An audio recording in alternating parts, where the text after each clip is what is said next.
Good day and welcome. I'm Joey and this is Orange D20. Today we're going to continue building out the Royal Reclaimers Guild campaign, a Dungeons & Dragons West Marches game. Something I need to apologize for. In the first couple of videos, I was saying West Marches, like a swampy area, when it's actually West Marches, like walking around. I had heard it said before, but I hadn't seen it spelt out, so I was using the wrong word. I apologize, and I'm going to look at correcting that going forward. Today, we're going to be building out the town of Geldale as it is seen in the very first game that players would be playing in. The town will continue to grow as we continue on. Today, we just want to do the exercise at looking at what you need when you have people sitting down for the very first game. I've actually already done some work on the town, and we have more work done than you would need for the first game. So if you've gone into the wiki, you'll see a lot more there than you would actually prepare. Today, we are going to go through and do the things that you would actually prepare for that first game. What you're seeing on screen now are the notes I would actually make about the city if I was running it for my own home game. So I would have that it is called Geldale, and I don't need to write out a bunch of details because I know the city in my head. However, based on our intentions here, I want to show you what I would be trying to say to players. So I'm going to write it out in a much more formal manner to show you what I would put if this was, say for example, a written module. Taking those basic notes and writing them out so someone else could use them, I came up with this. Geldale. The last civilized road to the west leads to Geldale. The Crown's Guards patrols are heavy and well armed through the dark wilderness that crowds around the town. The farmhouses are well fortified. Merchant caravans hire the most experienced guards, and the encroaching sense of unease from the dark woods crowding ever closer never let one drop their guard. When the city itself finally appears on the horizon, it is more impressive than rumors suggest.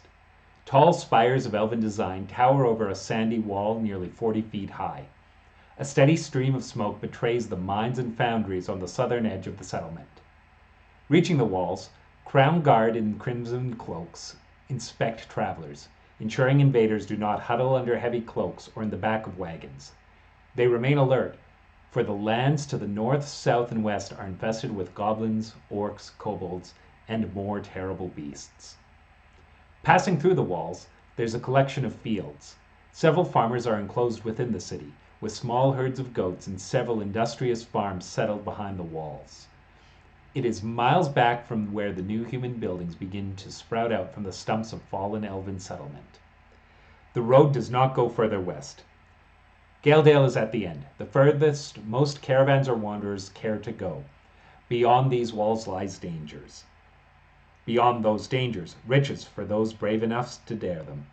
And I can see that I've written fair instead of care here, so I'm going to go correct that. My goal here is to create a sense of the place where characters are going to be spending most of their time outside of the dungeons. A big part of the design in this game is the very last bastion of order is Geldale. It is the safe place, and things beyond it are unsafe. I want to put that in the information I'm giving players and reinforce that by the fact that some of the farming has to take place behind the city walls, which are much more impressive than this relatively small town would actually generally need. One of the things I want to say very quickly is, while this is not by any means incredible writing, it is something I just threw together. I found that a lot of game masters, when they first start running games, are very worried about the skills that they could not have developed without having run some games. So your writing may not be up to the level that you'd like to see it at. You may have trouble with improv or playing in character. I will freely admit that there are people who are much better at tactical encounter design than I am. The difficult thing is, the only way to develop these skills is to start running games. But the only way to improve is to do it. So please, please, please, if you want to run games, dive in and do the things that scare you until you are good at them, and then they won't scare you nearly so much as they once did. Now that we have an image of the town itself, the next thing that I would want to build out is the place where the adventurers will start their adventure. This is going to be where they're going to get their original quest. In a lot of games, I do tend to use something like an inn for this. However, for this particular game, I want to create a guild hall that all the members belong to. Part of the way I have built this out is based on the prompts that come out of World Anvil, which is a great tool when you're looking at how to build a place. So when you look at the editing form, it asks you, give me my freeform vignette for this area. Give me alternate names. Give me the purpose.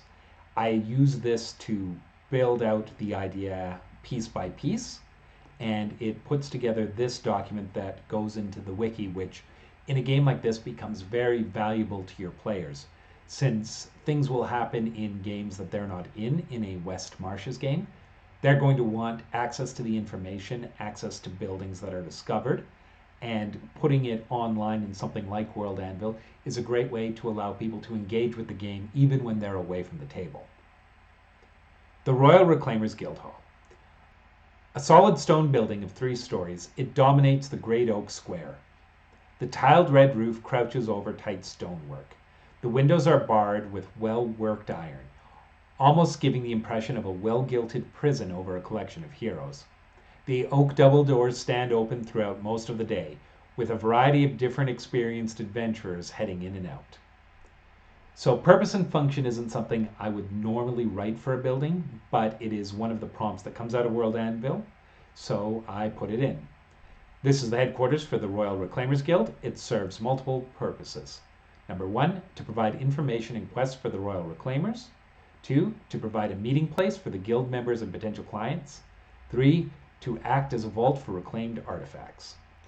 The architecture section is where I have, again, written out more than I normally would. I would have probably a note, a single line item for each of these in a game I was running for myself. The entry to the street level leads into the main hall. Near the doors is a quest board, which allows the various town folks and explorers to make requests to hire the local adventurers. Further back, one can find clerks, non-adventuring guild members who oversee paperwork such as guild membership, quest requests, and the taxation on artifacts. They sit behind a worn counter, piled high with various forms. Behind them is a closed door to a private office. The main hall is almost like a tavern. Long, low tables are set out, and various members sit, sharing a drink or a meal. An open kitchen is available for all members near the back of the hall to cook, although storing food here is not encouraged. Someone will take it. Normally, for the inn that is a headquarter for adventurers, I would put in a little bit of stuff about the innkeeper. This isn't entirely an inn in this case, so I decided to have a retired guild member who is there most of the time serve a similar role. Ioli, a retired sorceress, manages an almost tavern from the back of the hall. And I'm sure there are a bunch of you out there who are seeing a bunch of other errors that are going under my eyes. It's really hard to read your own writing and do it with a critical editing eye. So I apologize for the things that are driving you mad. She sits atop a couple of casks, one of cheap red wine, one of rot gut ale, and she tends to have a stew on the stove and some almost fresh bread available. A bowl of soup and bread are 1 copper, and the ale or wine are 3 copper. This is one of the cheapest ways for adventurers to eat when they are low on cash, and she does this to look after the young'uns. She has a grandmotherly vibe and bright eyes, but years of exposure to wild magic make it difficult for her to concentrate, and she can rarely remember spells above 2nd level. Part of the reason I have put her in with this sort of almost madness and having forgotten a lot of her power is so that she can jump up and become more powerful at any time I need. This is most likely to be to protect characters, but it allows it so that I can have her suddenly pull out a 6th level spell if I need someone to be able to do that. As the guild hall closes for the day, guild members can pay 5 copper to grab some space in the main hall for the night, although anyone who causes trouble will be ejected quickly. The upper floors include quarters for senior guild members as well as private meeting rooms for high-end clients. Guild members can use these rooms at their leisure, but abuse of this privilege could lead to its loss. Now, the sections that follow that are about the basement are not stuff that I would put into my first game session. This is where people can go to sell their magic items, And I have used a tool I'll show you later in order to do the original stocking and pricing of those magic items. I just want to be able to give players an idea of the area that they are starting out in. People will tend to look at who's in the inn and what's on the quest board. And when we write our first actual adventure, we're probably going to put it on the quest board and give them a chance to use some of those private meeting rooms upstairs. The video on the town went on longer than I expected. I've got another video that I'll be posting after this one, which is about stocking the stores and building those out in the town, and then we will get into designing the first dungeon.